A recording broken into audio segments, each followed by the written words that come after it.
জালিম, দোয়া করবে না।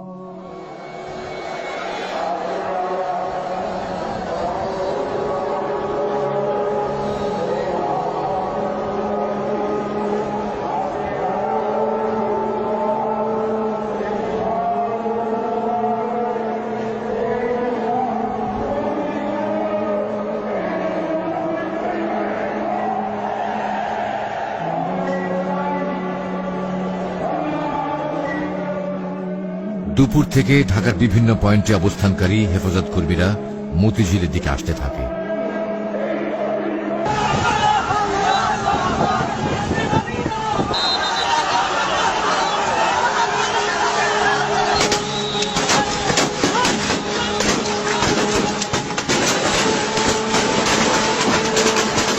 কিন্তু মতিঝিল আসার পথে বিভিন্ন স্থানে হেফাজত কর্মীরা সরকার দলীয় ক্যাডার ও আইন শৃঙ্খলা বাহিনীর সদস্যদের নানা রকম হামলা ও বাধার মুখে পড়ে।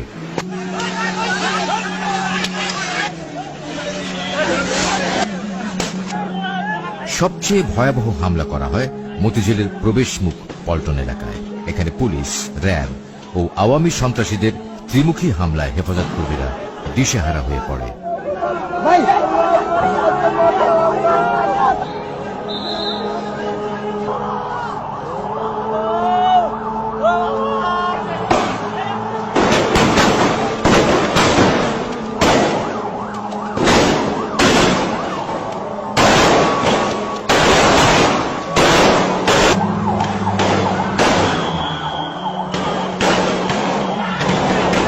সন্ধ্যায় পুলিশ র্যাবের ছত্রছায়ায় আওয়ামী যুবলীগের কর্মীরা বাইতুল মোকাররম মসজিদ এবং এর সন্নিহিত এলাকা দখলে নিয়ে ভয়াবহ তাণ্ডব চালায়।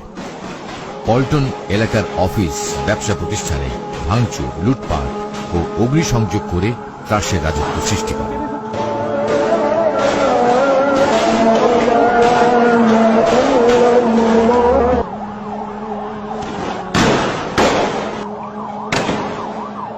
এ সময় এখানকার জুয়েলারি দোকানে লুটপাট, জায়নামাজ, আতর, টুপি, তসবি ও কোরআন শরীফের দোকানসমূহে আগুন লাগিয়ে দেওয়া হয়। পুড়িয়ে দেয় হাজার হাজার কোরআন শরীফ।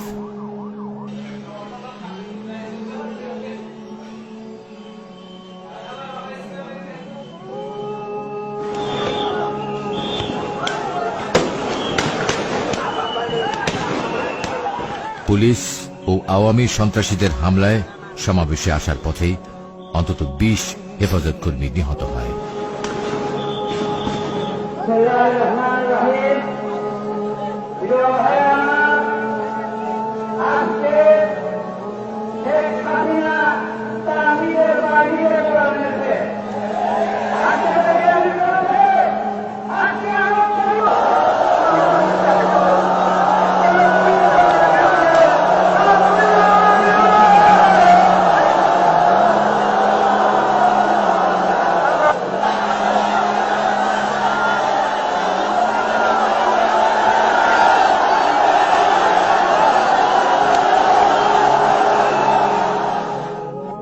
আমাদের কাছে প্রশ্ন করা হয়, 6টার পরে আপনারা কেন অবস্থান করলেন?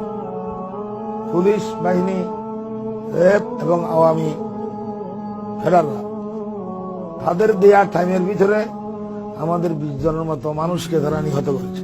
যেখানে আমাদের এত নেতাকর্মী শহীদ হয়, নিহত হয়, তাদের রক্তের বদলায় সেই প্রতিবাদে আমরা কি একটা রাত অবস্থান করতে পারি না?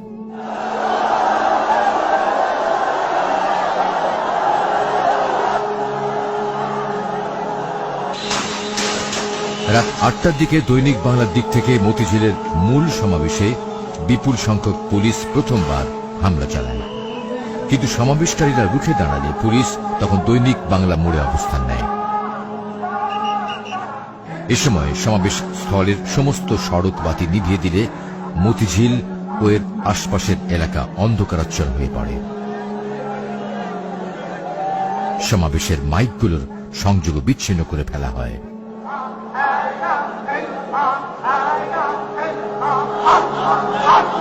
সমাবেশ থেকে বলা হয়, তাদের নেতা আল্লামা শফি মতিঝিলে এসে পরবর্তী কর্মসূচি ঘোষণা না করা পর্যন্ত তারা মতিঝিল এলাকা ত্যাগ করবেন না। আল্লামা শফি তখন মূলত লালবাগে আইন শৃঙ্খলা বাহিনীর নজরদারিতে আটকে গেছেন। আমি যাওয়ারও পরিবেশ ছিল না, তারপরে আমি কোনো মতে চলে গেছি আগে, এবং আমার ফরফরি হজরত যাওয়ার কথা 1 মাইল 1.5 মাইল চলে গেছে।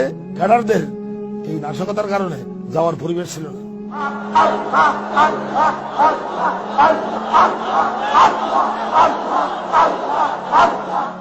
যারা বেশি ক্লান্ত হয়ে গেছে তারা ঘুমে গেছে, আর বাকিরা জিকির করতেছে। সেই ঘুমন্ত অবস্থায়, জিকিররত অবস্থায়, অন্ধকার রাত্রে এইভাবে কোনো নিষেধাজ্ঞা জারি করা ছাড়া, 144 দ্বারা জারি করা ছাড়া এইভাবে অভিযান, পুলিশের অভিযান